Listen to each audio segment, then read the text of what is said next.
Cuando eres tan pequeño y llega tan de repente, ¿no? El mundo de las sensaciones, de los recuerdos, de las emociones, de lo que te causa emoción, lo que te causa risa, todo ese mundo de sensaciones que confluyen en el método Stanislavski, de entrada, así con 12, 13 años, realmente te marcan muchísimo, ¿no? Y te hacen seguir esa línea de trabajo siempre. Sin caer, por supuesto, con el tiempo te das cuenta de que esa línea, seguida de una manera estricta, sin aportar nada personal y sin dejar la intuición libre y ser un poco salvaje y un poco rebelde, eso no conduce más que a un metodismo un poco que cae en clichés, pero cuando lo asimilas y después sigues trabajando, está ahí siempre. Tú en realidad te llamas Victoria Pérez Díaz, ¿no? Pérez Díaz, ¿Y cómo sí. nació el Vera? ¿Era por un intento de duplicar las iniciales como Brigitte Bardot o Claudia Cardinal o no tenía nada que ver? Bueno, influyó todo. Influyó sobre todo yo era una lectora de Pío Baroja empedernida. Entonces sabía que Pío Baroja había nacido en Vera de Bidasoa.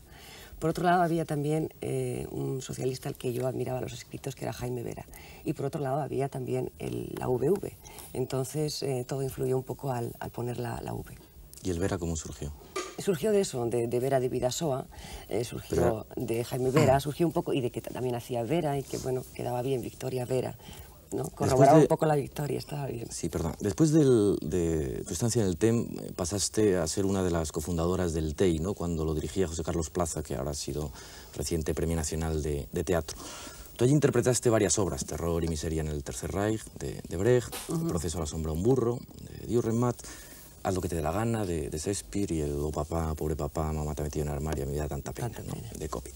¿Qué te aportó a ti el TEI? ¿Cómo fue aquella etapa? ¿Qué recuerdas tú de aquellos primeros años, ¿no? Bueno, cuando yo entré en el Teatro Estudio de Madrid, ya José Carlos Plaza había dirigido El Proceso por la sombra de un burro con un éxito fantástico. Entonces, después de un curso en el Teatro Estudio de Madrid, se independizó el grupo y dejó de llamarse TEM y se llamó TEI, Teatro Experimental Independiente. Entonces yo me uní a ese grupo, pero en calidad simplemente de oyente y de mirar. Recuerdo que la primera actividad que tuve en el grupo TEI fue entregar programas a la entrada cuando entraba el público para ver una función que se llamaba Electra.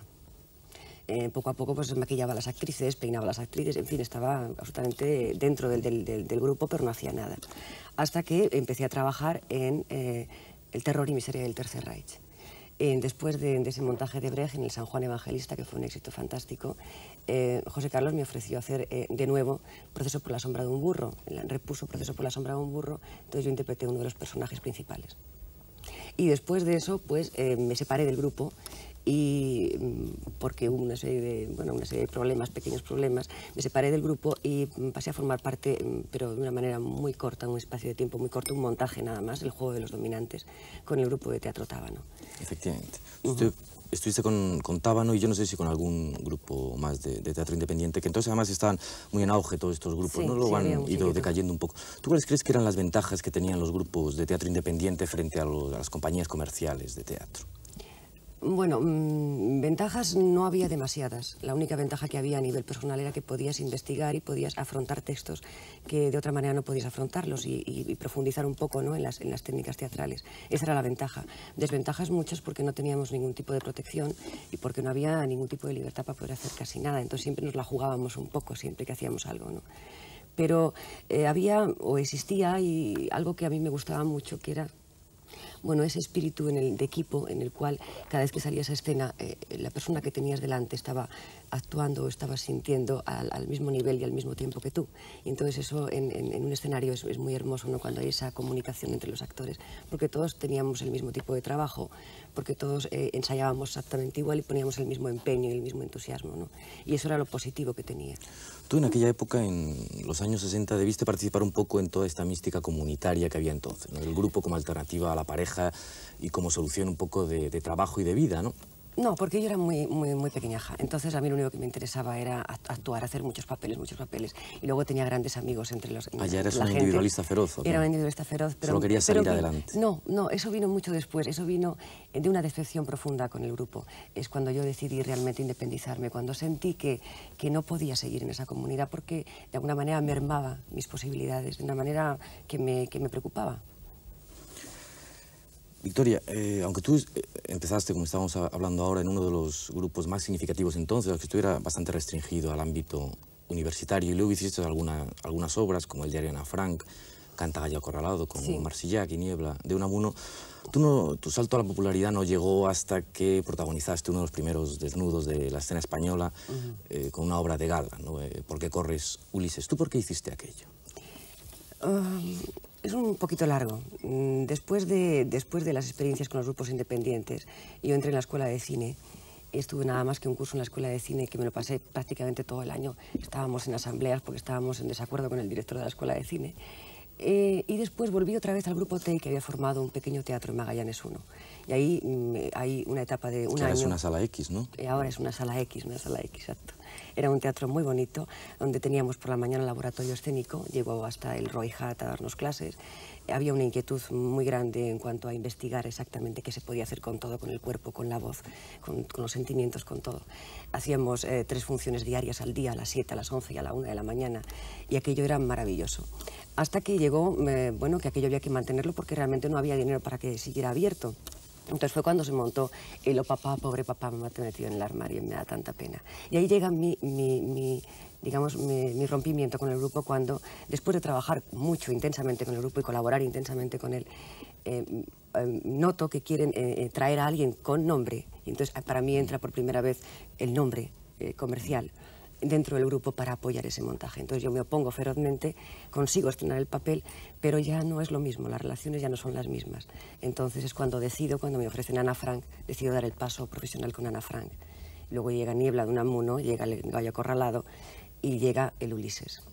O sea que el Ulises llega después de una etapa de trabajo muy intensa en la que a un sector profesional me conocía, pero no era conocida al público. Entonces llega ese momento. El Ulises se estrenó en el 75, a finales, muy poco antes de la muerte de Franco. Entonces tuviste que ir una multa con el estreno, ¿no? Por desvestirte y hasta un montón de amenazas, ¿o no? Bueno, fue muy curioso porque en el teatro de al lado, en el Teatro de la Comedia, habían obtenido permiso para hacer una obra de un autor extranjero, Peter Schaff, el Ecus. Entonces, a mí eso me pareció fatal. Me pareció fatal que dieran permiso para que una obra se representara íntegramente como se debía representar y a nosotros no nos dieran el permiso. Incluso que llegó la censura y en la túnica que yo llevaba me pusieron un imperdible. Entonces, esto me provocó una rebeldía tremenda y el día del estreno decidí quitarme el imperdible. Pero nada más que el imperdible, quiero decir que el desnudo famoso del que tanto se ha hablado, en definitiva era una gran túnica llena de collares en la que, bueno, se adivinaba pero casi no se veía.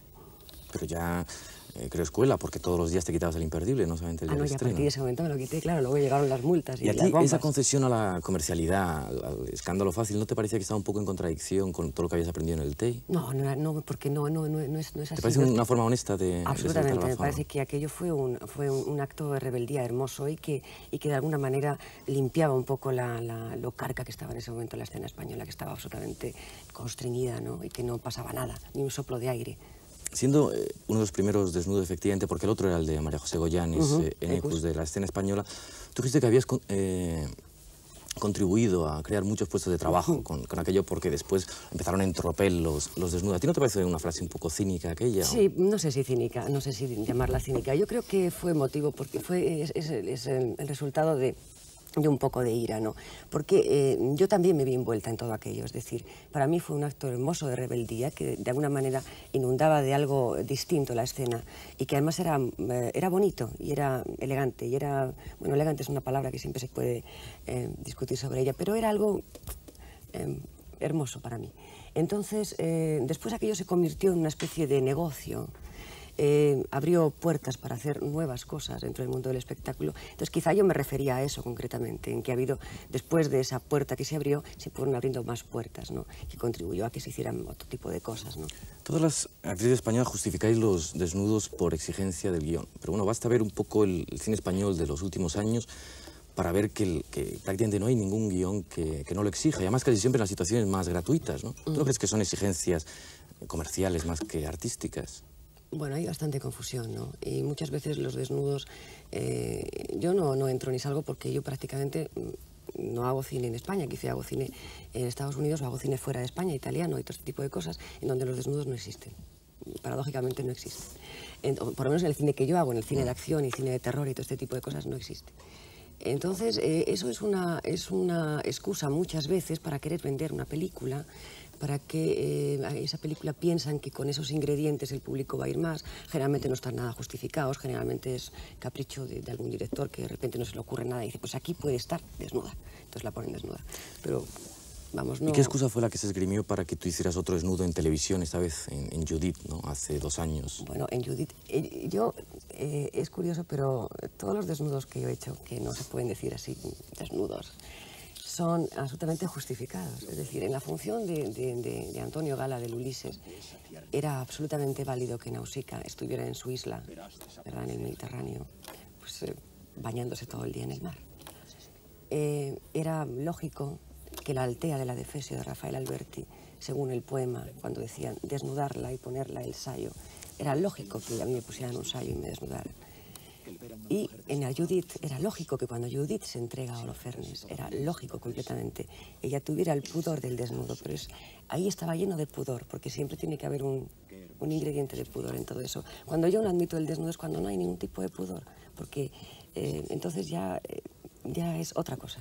¿Pero te ha marcado el desnudo o no? En absoluto. ¿No? No. Bueno, yo no sé si por lavar la cara o por desencasillarte o por qué fue, pero tú buscaste con verdadero interés, una vez que salías del Por qué corres Ulises, interpretar el Adefesio de Alberti. Creo que incluso viajaste a Roma para pedirle el papel a él. ¿Cómo conociste a Alberti? ¿Qué te pareció Alberti? Bueno, después del Ulises, nadie apostaba por mí en un papel dramático, y mucho menos con la fama que tenía de destapista. Como aquí enseguida te ponen el esquema y la etiqueta, y yo he huido siempre de los esquemas, pues inmediatamente quise luchar por ese papel. Entonces me fui a Roma y me fui a ver a Rafael Alberti. Entonces Rafael me estaba esperando en el aeropuerto de Fiumicino, entonces me llevó a comer, paseamos por Roma, hablamos mucho.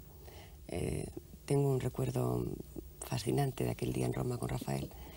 Y me acuerdo que comíamos helado por la calle los dos hablando y era fantástico. Y llegué a España y entonces él mandó una carta a mi empresario, al que entonces era mi empresario y tenía la exclusiva de todas las cosas que yo hacía, en prensa, en publicidad, en todo. Es decir, yo desde el Ulises hasta el cementerio de automóviles fui un ser bastante manipulado y bastante manejado. Y no pude controlar ni la publicidad ni la imagen que se estaba dando de mí. Es decir, la lucha personal de la Adefesio era por reivindicar mi carrera como actriz. Entonces conseguí ese papel de la Adefesio y llegó María y se estableció, María Casares. Y se estableció una relación fantástica. El trabajo con ella era impresionante.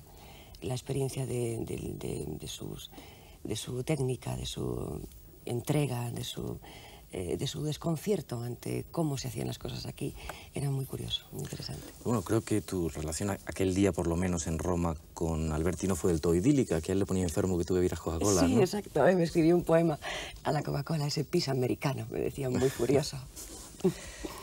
Con esa obra, efectivamente, volvió a repetirse el desnudo, continuó el escándalo y seguía subiendo en popularidad. Continuó el escándalo, pero hubo una cosa muy importante. Y es que como actriz, aunque alguna crítica, porque la crítica a veces en España no dice la verdad, o sea, no dice exactamente la verdad, ni cuenta lo que pasa en el patio de butacas. Aquella noche del estreno yo tuve la ovación más importante de mi carrera artística, que para mí era un gran triunfo. Entonces, mucha crítica, la crítica más conservadora del país, ni siquiera reflejó ni contó ese hecho, que para una actriz que empieza, como era yo en aquel momento, como soy ahora todavía, por lo menos podía contar lo que pasaba. Entonces, esas cosas siempre hacen que estés en eterna y continua lucha por superarlo. Y aquella obra dio pie a una agria polémica con Alfonso Paso, no sé si la recuerdas. Sí. ¿Cómo surgió aquella polémica? Bueno, un día de repente alguien llegó a mi camerino con un ejemplar del Alcázar y me dijo, mira lo que escribe de ti Alfonso Paso. Entonces me ponía verde, entonces yo me indigné y escribí una carta, primero correcta, diciéndole que por qué decía esas cosas de mí, que no tenía ningún derecho a meterse conmigo de esa manera y que me respetara, por lo menos, ¿no? Una actriz con 2 senos se llamaba, me parece. Una actriz con 2 senos, sí, era un poco insultante. Y entonces le contesté, y me volvió a contestar y al final pues le contesté, ya zanjé la cuestión. Pero